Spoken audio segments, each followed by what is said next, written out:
Well, hello, good morning and welcome to Camilla and I. And today we're off to the Woodford Valley. And after last week's expensive shootout where we had nearly, I had £10,000 of equipment on and Jonathan had £13,000 of equipment, we're going a little bit more modestly today. We're doing Brown Hares and we're going to use the A6700 with the 200 to 600 millimeter Sony f5.6 to 6.3 lens. This is a much requested video really. People wanted me to try the A6700 with the 200 to 600, so we're taking it for an outing this morning, and I thought we'd go to one of my popular little spots in the Woodford Valley and see if we can get the Brown Hare. Should be an ideal subject with the 4K tracking ability of the A6700. Should be right up its alley. And indeed, with the 200 to 600 on the crop sensor body, we will get 300 millimeter equivalent to 900 millimeter. So these Brown Hares can be a fair distance away. They're not always up close, but sometimes they will come right up to the camera. So it's great to have the flexibility of a zoom lens. And we'll be set on 4K 60 with the A6700. So yeah, fingers crossed. Anyway, I'll catch you later.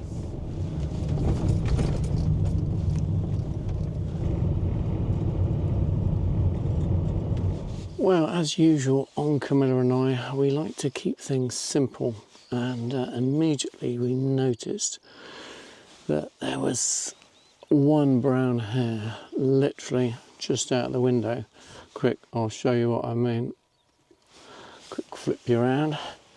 So yeah, here we are in the camper van, and we noticed that there's a brown hare just preening itself in the mid-distance, and yeah, we took the opportunity to set Camilla up just on the tripod in the actual van, so there's no disturbance at all. We've got our mobile hide and we're currently trained in on this hare. Hopefully something else will come into view. Hopefully another hare will join it in due course. Anyway, we're just setting up here for the moment because we are completely camouflaged in the enormous white van. Oh, just had a yellow hammer drop into the foreground. Shh.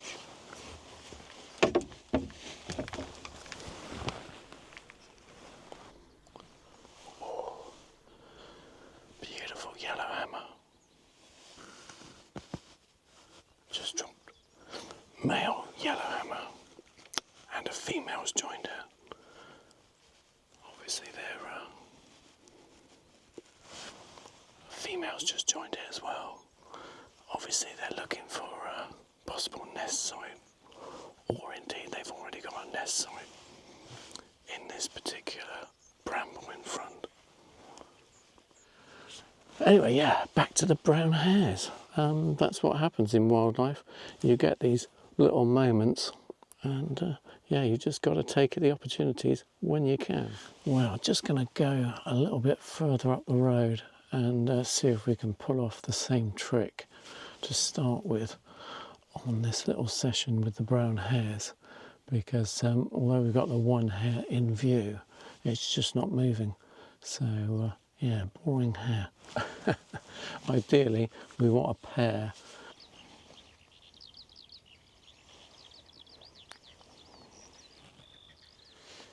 Okay, so we've just moved a few hundred yards up the road, and we're going to try and do the same thing.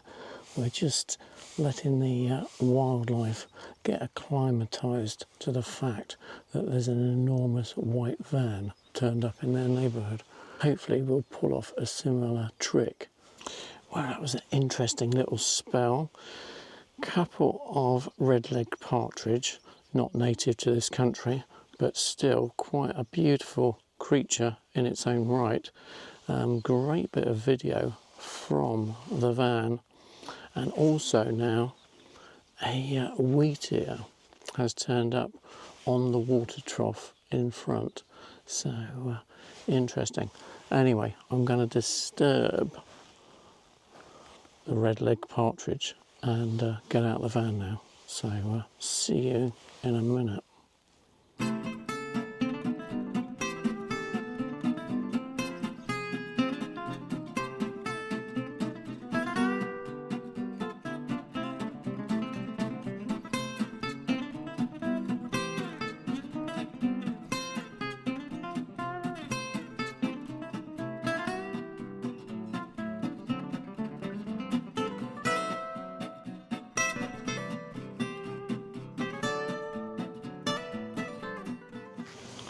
Well, the wheat ear is still showing well, even though I'm not under the bag hide. Amazing.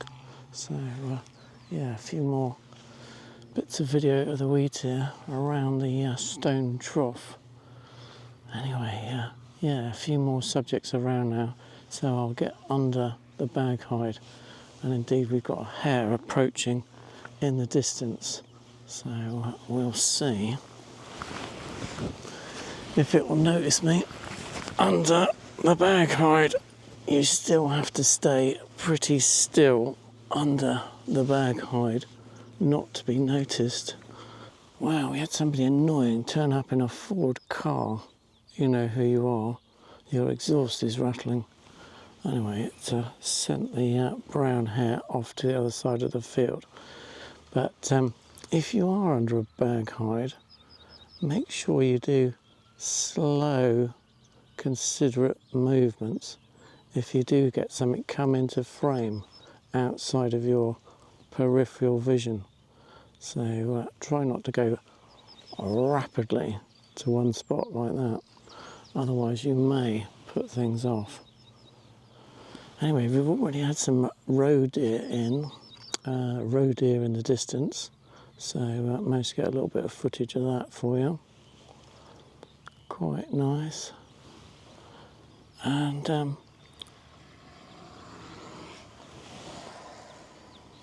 we had a couple of hares, but again they didn't come far enough towards us. But yeah, if we wait long enough, I think we'll be in business here. And we had the wheat ear on the stone trough and around the stone trough again. Lovely.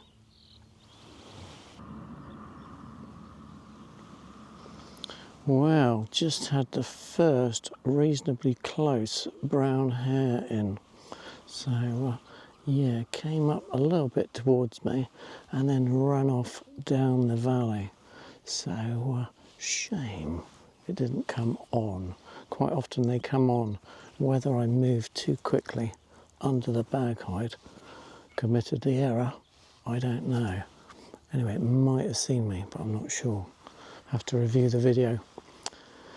But also, I did get some footage of a skylark ascending into the air in full song. Unfortunately, I haven't got the video microphone on, so I'm not sure what the sound's like, but the lark is pretty loud. So some footage I didn't get while I was filming the lark, I did get today. So anyway, if you haven't seen the lark video, that's well worth checking out for local accessible wildlife photography. So we're using Expand Flexible Spot today with the Animal Eye auto tracking 4K video. Just got a couple of hares in the distance now. Whether they're coming this way towards us, we'll see.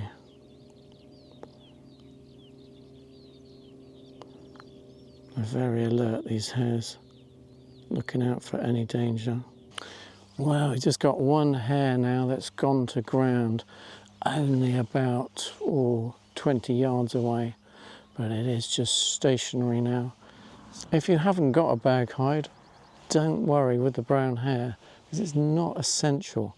I mean, you can, as long as you stay perfectly still, it's surprising how close they will come. Well, we've just got another 3 pairs turned up, so I've just snuck under the bag hide again just to see if I can camouflage myself. We've still got the one gone to ground, but yeah, I've got 2 pairs in the distance and 1 in the valley below, so we'll see if they come anywhere close. So limitations with a bag hide, it does limit your visibility through the little mesh screen at the front, and you don't always pick things up. A couple of times on the video, the one that came closest to me, I think it might have seen me because you just move ever so slightly, and they're very sensitive and they will pick you up. So really you've got to stay still. Absolutely amazing. Great subject. I mean, if you're really lucky, they do a bit of boxing for you. I was very lucky last summer. I thought they tended to box in March, April time, but no, apparently they can box all year. And I was very lucky to get them boxing in August, a 6-second burst, which was my best 6-second burst ever of a brown hare. Anyway, I've just got the one coming round into frame now, so shh, I've got to go. So yeah, so once you get used to the patterns of behaviour, the brown hare is a very easy subject. As long as you stay still enough, you don't even need a bag. So a great first mammal subject. Anyway, as usual on Camilla and I, if I get anything else, I'll put it at the end of this video. But it has been a lovely little session with the brown hare in the Woodford Valley. Cap it off if I could get some boxing, but that would be hoping. Anyway, have a good one. Bye from Camilla and I.